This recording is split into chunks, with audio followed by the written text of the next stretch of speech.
Well, I think when I was first introduced to the idea of the Vital Life community, um, I thought back on my role as an executive director or CEO of a retirement community, and one of my primary responsibilities is to make sure that that community was going to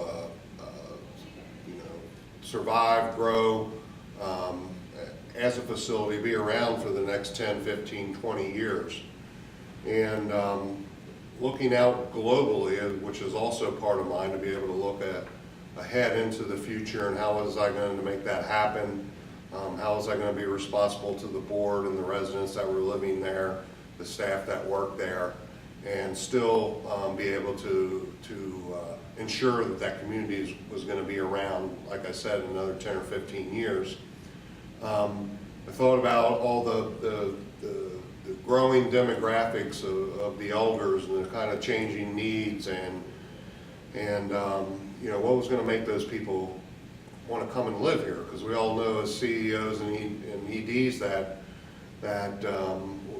we live or die on census. So we got to make sure people are continuing to want to come, that your community is attractive, and again, that's what's going to keep you afloat financially speaking. So based on that, I saw the Vital Life as an answer to that, that issue, just that one issue, financial, not to mention all the other things that come along with being a Vital Life community. But financially, with my board, the first thing I always want to know is, well, how are you going to pay for that?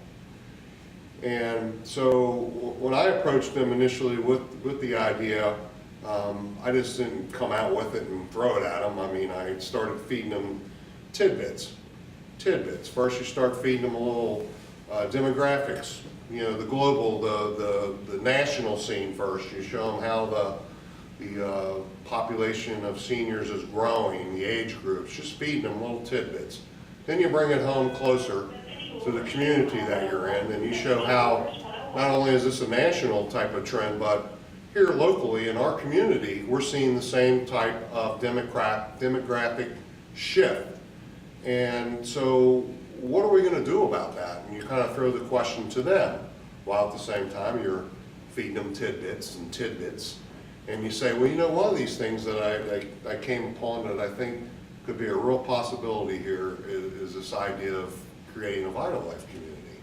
I think it answers a lot of the concerns about what we're facing right now and what's going to happen in the future, and also how we're going to face the financial challenges.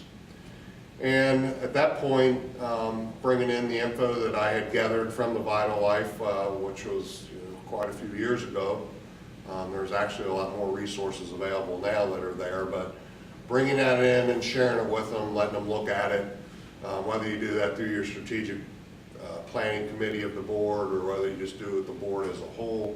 I know in my board meetings we always have a session on education.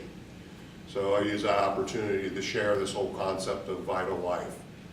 And following up with that, I asked Mr. Whitty to come and talk to the board and share his vision. And now I think you can get that on a video or a disc or something, so it's not even a matter of having it, but having somebody who initially thought of the idea and why he thought it was purposeful, and bringing that in and showing it to them. And once the board saw the value in that, which they did, nobody could deny that there was a value in the whole concept of the Vital Life, because it all makes so much sense. That the next step was talking to the residents and the current set of residents, and because they have a vested interest in the homes because they've been living here. And how do we invite them to a new concept or approach toward creating a lifestyle they may or may not have been accustomed to. And recognizing that they may not have been the wellness type of generation that we're seeing now or that's coming in the future, and how do you mold that together so that they can appreciate it, what you're doing to their home and to their programming, as well as recognizing the needs of the organization. So that again with the residents was a matter of bringing in and presenting to them the idea. And we asked Bill Whitty to come in and just talk to our residents and share the whole approach and why it was so necessary.